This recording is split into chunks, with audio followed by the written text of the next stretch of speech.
gist of it. Yeah. And it might just reconnect.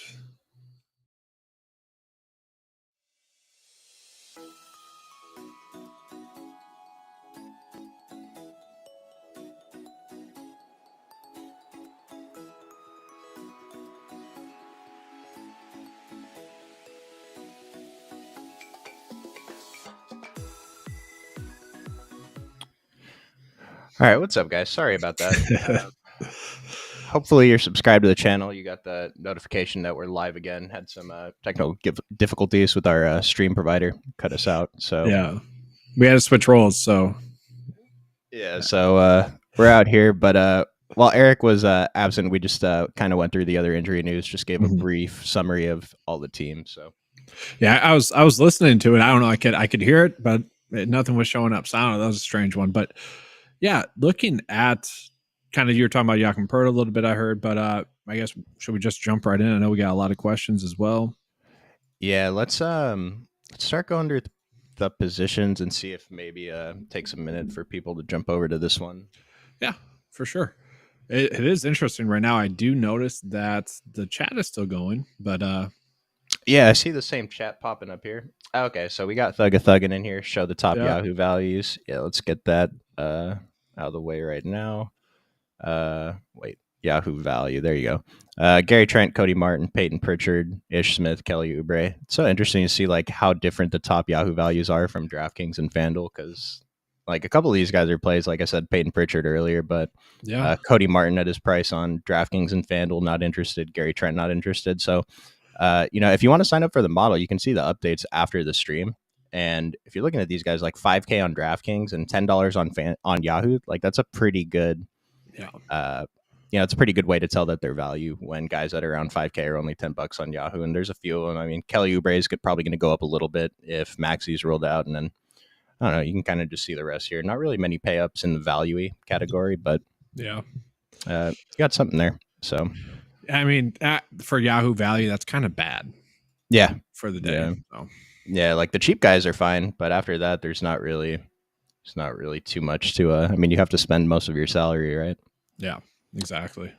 So, looking at the top of the OF index, we got Trae Young, De'Aaron Fox, Donovan Mitchell, Tyrese Maxey, James Harden, Steph. Like, there's a ton of elite guards on this slate. Eric, which guards are you going to be the most interested in tonight?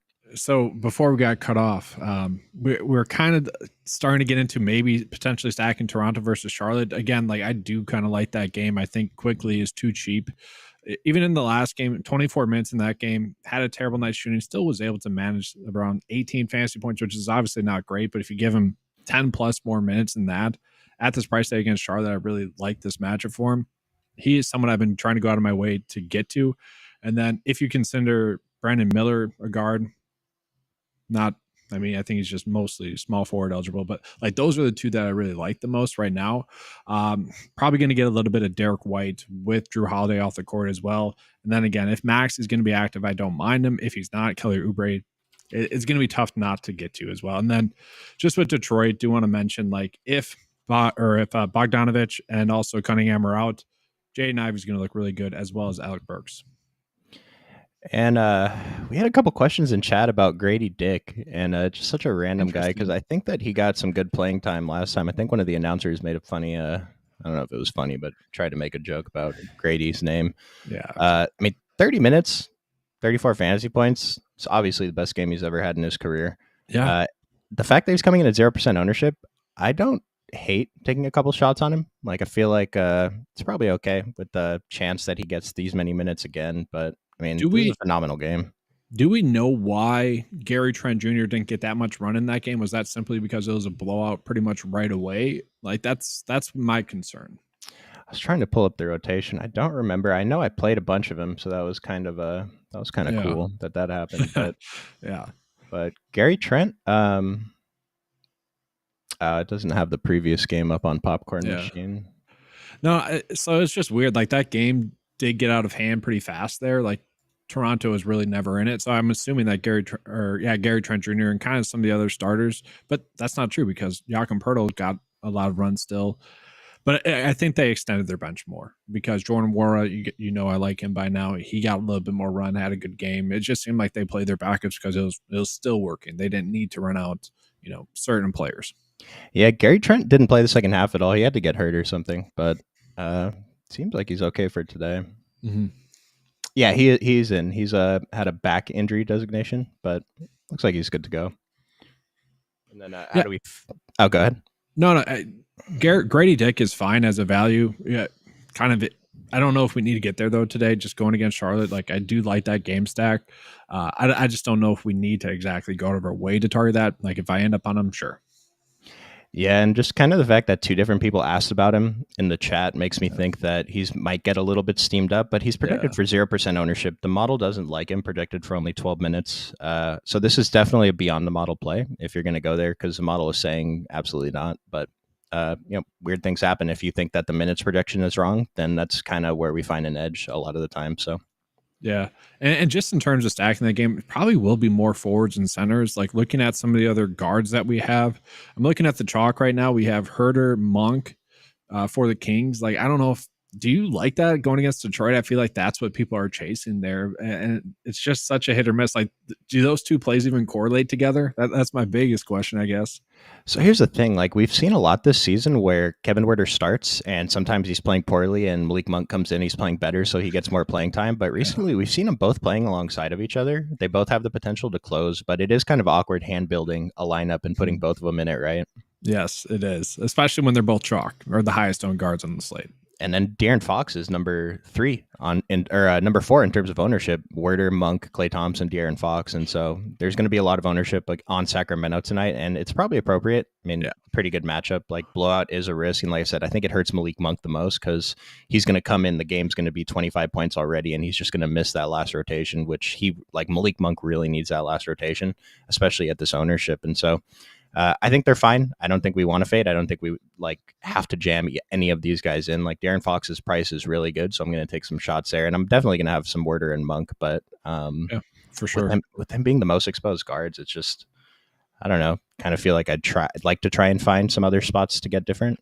So speaking of that, I think a good spot to get different is actually Atlanta versus Boston. Hoping that Atlanta keeps it close. They're 12-point dogs.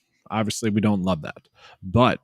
And I'm assuming this is Murray being active. So hopefully we get that news before lineup lock. If we don't, it's going to be more ugly. But Trae Young and Murray both seem to be a little bit too cheap. Like obviously if the game stays closed, Trae Young's probably going for 50 plus. Murray's definitely too cheap. If he's active, probably going to go for 40 plus. And again, not the best matchup, but I do think that is a decent little sneaky kind of game stack because Drew Holiday's not going to be active. One of the best guard defenders in the league. You're subbing him in for Derek White getting more run.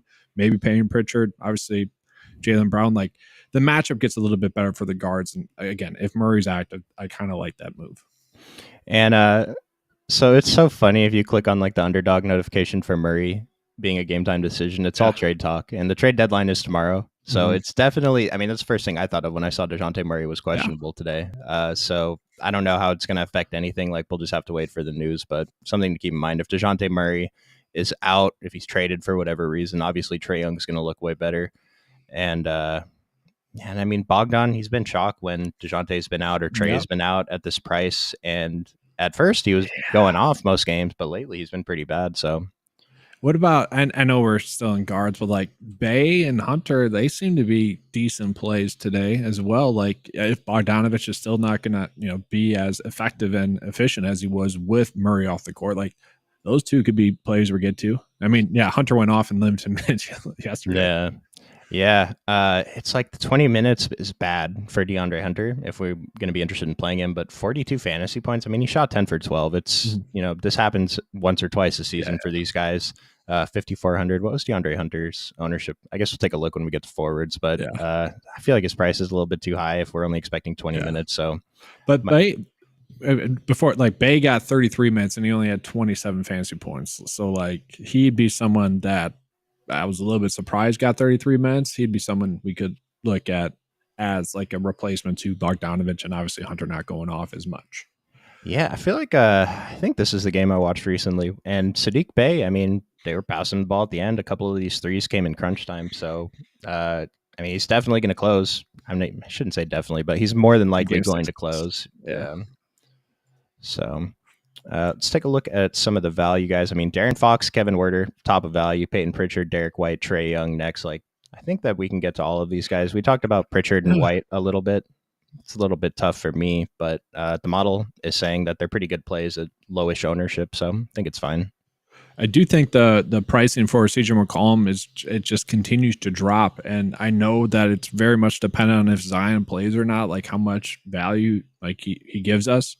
But still, that price is starting to get a little bit too low. I think like he is someone I can get to, kind of like on the last slate, Brandon Ingram was a little bit too cheap, and he ended up going off. Like Ingram should firmly be an 8K play. CJ McCollum should firmly be like 7.5 or so. Like there's no reason for DraftKings to get cute with it, and so I could see myself jumping on those two. And obviously, if the news breaks our way, like in the late night game, that's a kind of a late night hammer. It's not the best matchup against the Clippers, but I might talk myself into risk reward build there with the Pels. I mean, a 7-point spread against Clippers, that's pretty tight. I mean, Clippers are the number 1 seed in the West now, and the Pelicans have been off and on all season. I don't mind taking that CJ McCollum over Brandon Ingram. I kind of would have expected Brandon Ingram to be higher owned today too, though. Yeah, exactly. It's they don't like the Pelicans. DraftKings doesn't for whatever reason. No, I mean, I don't really like them either, but I end up playing these guys every day, and most of the time they let me down. One time, maybe they win me a tournament. Yeah, that's how it should go, though, right? Yeah, and a couple other guys in the mid-range. Terry Rozier was someone that stood out to me. He's had a few pretty good games in a row for the Heat. I wasn't sure how he was going to fit in, what his role was going to be, his usage was going to look like, but with his price down to 6K, I mean, I feel like this really hurt Tyler Herro more than anything, because Tyler Herro's usage has gone down.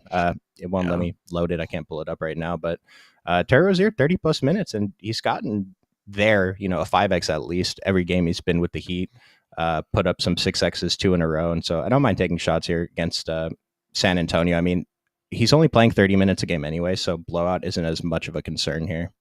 Yeah, and to your point, like Tyler Herro, they're basically doing the exact same thing, and it might as well go to Rozier, who's probably been a little bit more impressive since he's joined, slightly cheaper as well. So yeah, I can get behind that for sure against the Spurs. Like they kind of just probably want to get him acclimated to the Miami system as well, or Heat culture. Sorry, I messed that up. They want him to have a good game though soon. So yeah, I could get behind that. That's fine. I did want to get your thoughts on De'Aaron Fox popping up as one of the best values. Is that someone you see as a starting point, or is that just someone like maybe after the values you put into builds? Like I know you do mostly max entries, but like kind of what are your thoughts on Fox? Because I find that extremely interesting for today's slate.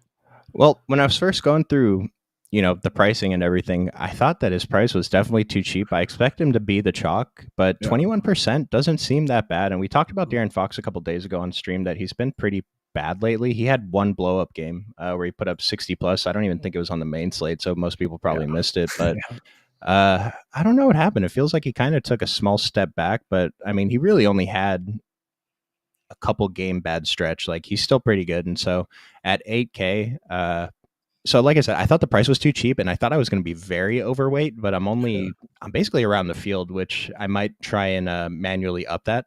But I think he's a great play. I mean, just looking at the rest of the elite guards and the pricing, De'Aaron Fox is second. Yeah, what elite guards tonight.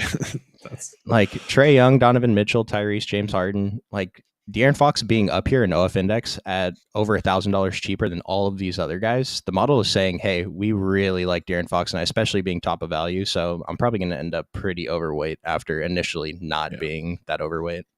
That's where I'm at right now too. Like he's going to be the first point guard I put into my builds right now, just because the data's telling us to. And I kind of agree. It's a good matchup against Detroit, but since you agree, I can get behind that more.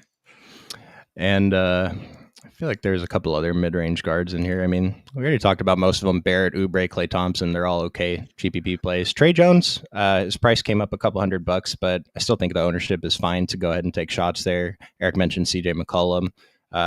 Is anyone going to play DeJounte if he ends up in today? Like, why not? Like, it's not like he's going to get traded. Well, who is it from the Mavs got traded mid-game? It's just like, oh, geez. That sounds familiar. Time ago. Yeah, a long time I can't remember. That's not going to happen. I think those days are past. So if he's active, I think we play him with confidence. But I don't know. I'm looking at Jaden Ivey. I think that's a good leverage spot. Again, a little bit too risky. That's my mid-range play, though. If Cunningham's out for whatever reason, that would be the play I would want to get to the most. Yep, I was going to mention Jaden Ivey here too. Model thinks he's fine. Doesn't Right stand now. out. Yeah, doesn't think he's bad. So I think he's going to be okay. And let's jump into forward. We did have a question: Miles Bridges or Tobias Harris? And the easy answer here: Tobias Harris, according to the model, but not by too much. Miles Bridges is not too far behind. His value score is quite a bit less. Tobias Harris is 700 cheaper, and Tobias with the higher OF index, 16% versus 11% on DraftKings. So we're not really making any decisions based on ownership, but the model's saying Tobias, so that's what I'll go with. Yeah, and that's just like that game's not going to blow out. I think regardless. Maybe if Maxi's inactive, it might, but like he's going to be the guy more so than like my only issue with Harris is like in this situation if Maxi were out, if their game were to blow out by a significant margin, I just don't see that happening right now with how Golden State's been playing. So yeah, I would agree Harris a little bit more. But again, if you're trying to game stack the other game, Toronto, Charlotte, you could do that, but just in a one-off, it's Harris. So this line here, +4.5 for Philadelphia. Do you think that means that they're expecting Tyrese Maxey not to play? Because that seems a little bit wide, right? I was thinking it meant Maxey was going to play. Oh, you think it'd be even worse if Maxey sat? 7, 6.5. Yeah. Okay. Yeah, I mean, Kuminga's been great. I think Golden State's been pretty bad overall. I know Steph had a couple blow-up games recently, but I don't know. You think people are like nervous to play Tobias because he's failed so many times when Joel Embiid's been out? Has like he hasn't failed for me recently when I like was going out of my way. I guess I might have missed that. That's interesting. Maybe I just had a really bad night right? a couple weeks It's ago. funny. No, maybe I just been lucky with him. Honestly, I don't know. It could be one of those two things. I don't know. He's starting to get priced up a little bit. You look at his recent stretch over the last 3 games, averaging over 40 fantasy points. Dallas, not exactly a great matchup. Recently played Golden State. He's just he seems like the play forward wise. If like it's a kind of an ugly price tag, I guess, but I'm perfectly fine right in the hot hand with him. And I'll give you guys one more pivot at the power forward position. Kristaps Porzingis, we have the Prince in the chat, top value Porzingis FanDuel. Yeah, I mean, similar ownership, and the model has him slightly higher than Tobias Harris at basically the same price on both sides. So don't mind getting to Kristaps Porzingis. I did notice his points prop had moved from 18.5 to was it 20.5. So it's a little bit of something there. I'm pretty sure he benefits actually much more than you would think with Drew Holiday off the court for whatever reason. Maybe just Wyke more point guard minutes, or I don't exactly know, but so for what that's worth, maybe a slight bump. It was Harrison Barnes that got traded mid-game. Yeah, it sounds familiar. I was gonna say that. It didn't sound right in the moment, but all right. And then is Peyton Pritchard the chalk under 4K? Pretty sure he is. Let's finish up forwards and then we'll take a look at that. But was there, I mean, at the top, Wemby, I still think his price on DraftKings is pretty good. I mean, 22%. Yeah. That's yeah. I mean, against Miami, that's easy to get to, I think so. Yeah. Yeah, we haven't projected for 29 minutes. It's probably accurate. Yeah, I'm going to take some shots on Wemby tonight. Kawhi has been on an absolute tear recently. 8,900 is probably still a little bit too cheap. Don't mind taking shots against the Pelicans, especially if you're going to run it back with one of CJ or Brandon Ingram. And then Jason Tatum, top of the OF index. He's kind of been an unexciting player to play this season, though. It feels like anyway. That's every time I put him into my builds, it's like, man, he's the pay up. It's just like you're not excited for it. I will say Jimmy Butler, I still like going against San Antonio. He's low key been playing much better recently. Like I don't know, I can get there. Just I guess why not play him? I guess that's my biggest question for you. 7.6, too cheap. He's been going off recently. Only one somewhat dud in there, but at this price tag, not a dud. Like I don't know, why isn't he more chalk? I'm actually really shocked at that. I don't know. There might be like a regular season narrative that Jimmy doesn't care in the regular season, but I kind of feel like he cares the past few games because the Heat have to make the playoffs. Yeah, he has to care now. It's getting to that time. Yeah, I mean, he's been awesome for 7,600. He's put up enough ceiling games recently, and I don't know. I mean, just looking at the box scores, I haven't been watching the games. It kind of seems like he's playing a little bit harder, or that he cares a little bit more. And with him being less popular than Tobias at a cheaper price, less popular than Miles Bridges, Jimmy Butler being a good pivot, I don't mind it. Then, go ahead. Oh, I do like RJ Barrett. I was kind of saving him for the forwards. I think he's a great GPP play. Again, I want to stack that game. But that's part of it. Like if Quickly and Barrett are going off, that game's going to be a good game to stack. If they're not going off, it's going to be ugly. So just want to toss that in there. And so we have two games that start right at lock: Toronto, Charlotte, and Cleveland, Washington. I mean, we're probably going to look at a couple guys from Cleveland, Washington, but Toronto, Charlotte seems like the early game to stack. And I don't mind taking up my roster spots with these guys because they're really good plays, and we're going to have enough exposure to probably the Detroit Sacramento game that we'll be able to swap if anything happens in these three middle games or in the Pelicans Clippers game or for some reason. Mm-hmm. Yeah, and then I did just want to, like, how much are you in on Kuminga today? Because he is lower owned than I would have thought. Kuminga, I'm pretty in. What was his ownership coming in at? Because I'm at about 20% right now. So yeah, I'm 5x the field, and it's like 20% doesn't sound like that much, but when it's for a 4% player, like that is a massive leverage if it works out. And if it doesn't work out, only 4% of the field is being dragged down with me. So it's, high risk to go that heavy on guys, but I wouldn't be surprised if his ownership came in more than 4%. He had a really big game last time. Yeah, and he's been super consistent, and to the point we got Draymond Green right there going against Philly. Like, I just think this is a good matchup for bigs with Joel Embiid off the court. So, like, I do want to get to one of Draymond Green or Kuminga. Maybe they are getting to Draymond Green a little bit more, and maybe that's more correct on FanDuel, but Kuminga's just been so safe. I think that's a good matchup we want to be targeting. Yeah, I really like getting to both of these guys. And then like Andrew Wiggins, I mean, he feels just kind of like a sprinkle pivot. Not going to get there too much, but rather just pay up and get to these other two guys. And then this Lester Quinoa guy, man, getting minutes. And then who's he? Gui Santos is getting playing time now. Yeah. So I mentioned we probably weren't going to be interested in these guys. And then I think Quinoa had another good game, or he played the overtime anyway because Kuminga fouled out. But I don't know. It just doesn't seem like a spot we have to get to today. There's not any super pay ups, and so it's probably not super necessary. And we have Trey Lyles at 3,200 anyway, who's probably a little bit better of a play, even though he's chalky. We also have Jalen Johnson for Atlanta that we haven't mentioned. So yeah, we got Jalen Johnson right here. Not quite as high in the model as he usually would be if DeJounte's out. It helps him a little bit, but at 1% owned, again, he's another pivot to that Kuminga, Brandon Miller, Tobias Harris range, and or you could just play two of these guys, and I think it's pretty good. Yeah.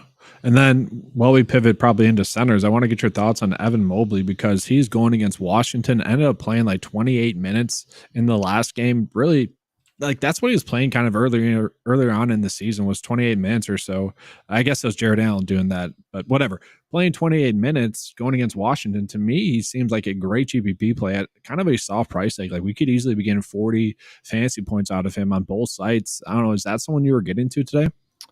I don't think I got any, but yeah, he's had two monster games in a row in limited minutes. I have to imagine he's going to play similar to that 28 minutes again. That game was 2 days ago, so he's had a little bit of rest. Now I have 0% in my exposures right now. I might try and force in a couple. I was going to be interested in Jared Allen, so we can just go ahead and transition to center on that. Yeah, looking at Mobley, he's 2% owned right now, so like that's a strong play. But yeah, Jared Allen's going to be back in this game. I believe he was out in one of those two games, so like not too crazy that Mobley went off in limited minutes with Allen off the court, but Allen is for sure the chalk there. So like Mobley is a good pivot off of chalky Jared Allen.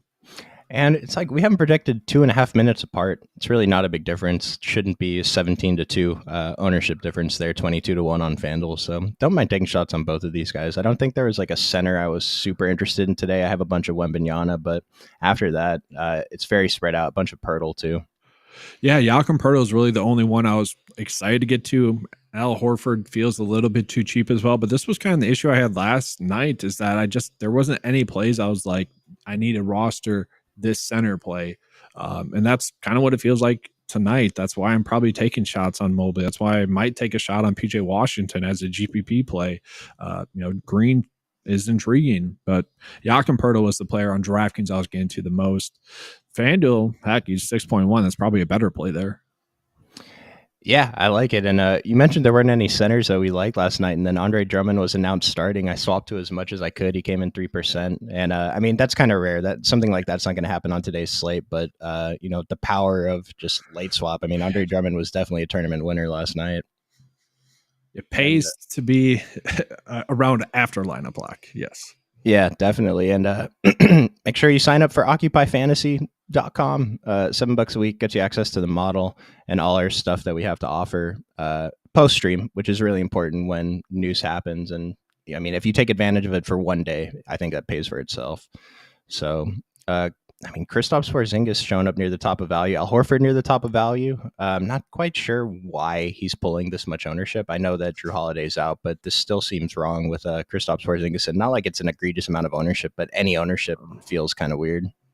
Well, I think that's just maybe people correcting because it was the last few slates where someone from Boston was out, whether it was White or Brown, and Horford was like not owned. So I think that might just be a correction. And Anton Williams and Chad Sabonis. Yeah, Sabonis had he almost had triple double after the first quarter. He had one super quick. I think he didn't get it till early in the third, but Sabonis really went off last game. They're playing Detroit tonight. I think Jalen Duren's good, but he's not necessarily the type of player that's going to stop Sabonis from going off. So he is the chalk tonight, 23% and 18% at the center spot. Him and Wemby and Trey Lyles are pulling the most ownership. Nick Richards too. So it's really kind of spread out today. I think you can just kind of mix it up, and there's no one chalky enough that we want to fade. There's no one super low owned that we want to target. Like Pirtle's coming in at 13% on DraftKings. I think it's fine to get over the field on him. Yeah. And then just one value, I would say Trey Lyles slightly better. Still Larry Nance, though. He's 3.8. He should be a 4K player on DraftKings. FanDuel his pricing seems a little bit better there, but it might be a little bit too thin, but he's going to get around 20 minutes.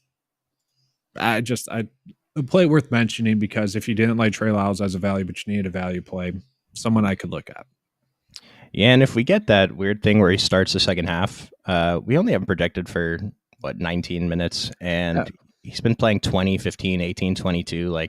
If we get 26 in that one game, I think that's kind of high hope. So, but if you give him an extra 3 minutes, he's going to look better in value score. So it's pretty valuable, those extra couple of minutes. But was there any other centers here that we need to mention? I mean, it's kind of weird. Kuzma's still center eligible, and Miles Bridges. I mean, Zach Collins is, really cheap on DraftKings, not a FanDuel play, but 20 minutes or so for him. He could do something, but it's Miami, so don't exactly love that. But he's a point per minute producer. You give him 20 minutes, he could go for 26, maybe even 30. But again, probably a little too thin, but it's okay. And I will mention Onyeka Okongwu, top of model value, coming in at 13% on DraftKings, so 7K on FanDuel, even at 1%. I mean, I talk about sometimes it's okay to overpay for guys for getting them at low ownership, but this feels like way too much to overpay. 5,700 on DraftKings at 13% still seems like a little bit high of ownership, but the model's saying he's the best value on the board, so don't mind taking shots there. And then the only other center I'm getting to that we haven't mentioned yet is I'm taking some shots on Daniel Gafford tonight, 5,800 on DraftKings at low ownership. I think he looks fine. Yeah, he's been going off recently. That's not a bad call. And then just get to a couple of these questions in the chat here. Keegan Murray from Sac is overdue. He's been playing real bad. Yeah, I mean, so with everyone else on Sacramento being pretty chalky today, Keegan Murray is actually coming in with the least ownership of the rotation players. I don't mind that as a pivot if you're going to be getting away from a couple of these guys, because I imagine a lot of these lineups are going to come in with De'Aaron Fox, one of Malik Monk or Kevin Werder, and possibly even Trey Lyles. And so if you swap out one of the guys for Keegan Murray, it's kind of just like instant leverage. Honestly, I think you should set a daily rule for the Kings is just have one of those four between Murray, Barnes, Monk, and Herter. Just have one of those in your build every single game that they're active. It's not a bad call. One of them seems to go off. I mean, I think Harrison Barnes had a decent game again after dudding a couple times in a row. So, and then we have Asar Thompson or Kevin Werder. So the model is saying Kevin Werder, but not by much. And they're both pulling enough ownership. It's probably appropriate. I mean, if you can do something with that extra $600 on DraftKings to go from Werder to Thompson, then I think it's fine. If not, then you could just play Werder. Like I mentioned, though, I'm a little bit nervous to play Asar Thompson. I don't know what this Detroit coach is doing. Monty Williams is bad right now. He becomes much better if Bogdanovich is out, though. Yeah. And Morris and House are out for the Sixers, so let's just take a real quick look there. So since Tyrese Maxey didn't get ruled out in that, I guess we assume that he plays now? I mean, Yeah, again, I think the game total might went down slightly as well, so it's starting to seem like he probably will play. Okay. Yeah, I mean, just keep an eye on the news and we'll see what happens there. I think like Jaden Springer, I've been getting a little bit when Daniel House is out, but it doesn't seem like it's worth it. And I mean, this team has no one. They're pulling no ownership and they're decimated. So I kind of just like getting over the field on this team as a whole. Get to anybody. Is KJ Martin going to be active? Like he might have to be. Is Kenneth Lofton going to be active? He's not on the injury report. Oh man, you keep trying to make Kenneth Lofton happen. It might happen one time. It'll be today when he gets 8 minutes and goes for 17 fantasy points. It might be enough on this slate. Exactly. Honestly, though, like this is one of my 10 minutes projection rule. Like if he gets 10 minutes on the model, I probably will play him. Ivy or Pods? I'm going to assume Ivy is showing up higher in the model. Ivy with a 13.7. Let me just get these teams up here. Golden State, Detroit. Yeah, Jaden Ivey is edging out Pods by quite a bit, and neither of them are pulling ownership. The problem with Pods is Andrew Wiggins is back. His price is up a little bit, but I still think he's fine as a GPP play. I think these are both good plays, but the model says Jaden Ivey. Yeah. And we did just get news DeJounte is out today. And so the model's not going to update before the stream ends. So that's why you should sign up for the site so you can see what happens. But I think I'm really going to be interested in Trae Young. Jalen Johnson's going to look better, especially if his ownership stays low. Sadiq Bey, Bogdanovich both get a boost. And then DeAndre Hunter, I just think his minutes are a little bit too low to take a shot here. I know that he went off last game, but I don't want to count on that again. And then Okongwu. So it is, I did forget Clint Capella's out. So that thing I said about the 7K on FanDuel, he actually might be an okay at 7K on FanDuel. I don't. Yeah, that's fine on FanDuel. I don't like him as he's not as chalky as I thought he would be, but I feel like it's still too thin. Yeah, it's pretty thin. But I mean, 1% if you mix him into a lineup or two, it's not going to kill your whole set. No, definitely. Yep. Harrison Barnes or T-Man. Without looking anything, I hate both of these guys, but I would think Harrison Barnes. Higher upside. You can win you a GPP. Yeah, and then all right, let's just build a quick dummy and then we'll be out of here in about 2 minutes, guys. So I think we both agree that De'Aaron Fox is probably the point guard we want to put in first. Yep. What's going on here? And then we want to go with Trey Lyles. Seems like the easy chalk value. Yeah, that's fine. He's too cheap. Both like Pirtle. Put in Pirtle. Who's the next guy that you're thinking about? Well, there's Caleb Martin chalk that I don't like, but again, that's probably chalk we just need to eat on tonight's slate where it's just not we don't have any like conviction plays. Right. Let's see, 3,800 Caleb Martin. Throw him in there. I thought Terry Rozier at 6K was fine. I don't mind getting the two guys from this Miami team. Yeah, that's fine. And then we could run it back with Wemby in the forward. We have 7,700 basically available for the last three. I would rather get to Harris. Let's do that. You're right. No, let's do Tobias Harris. With or without Maxey, I think he's fine. Obviously, he's better with Maxey out. Yeah. And then someone from Atlanta. Well, we could still go Wemby. I think that's if you wanted to, we still could. There's going to be enough guard value out there, I think, today. Like, yeah, I think we could try. I mean, 6.5, like that's plenty, right? Yeah, I mean, Tyler Harrow, Jaden Ivey, Kelly Oubre, who we both really like. So there's definitely stuff we can do. And then you can just slide guys around and, swap out a couple of these guys. But these are all pretty good plays. I think Fox, I might take a stand on Fox. And I'm probably going to be over. Everyone is. But you can just get way over. And that's how you get leverage on the popular guys. That's like the only like really good play on tonight's slate. So I'm a little bit shocked. Like that's the only feels like safe play on tonight's slate. So it's a little bit surprising he's not more chalk. And it's like the model is saying he's literally the best play on the slate. So any reason to play more De'Aaron Fox, I'll take it. And when I say best play on the slate, just combination of index DK value, and he's coming in with pretty low ownership considering. So we'll take that. You have any final words before we get out of here? Nope. Just be ready for the news because yes, it is trade deadline season. So just be ready for random stuff to happen. Yeah, DeJounte, please not to the Lakers, but we'll Bucks. See what happens. Hey, for Dame, your time here was special, but you're gone. Jeez, no, please no. All right, we appreciate you guys watching. We'll see you tomorrow. Sorry about the technical difficulties we had earlier. Appreciate you guys coming back. Yep. Good luck.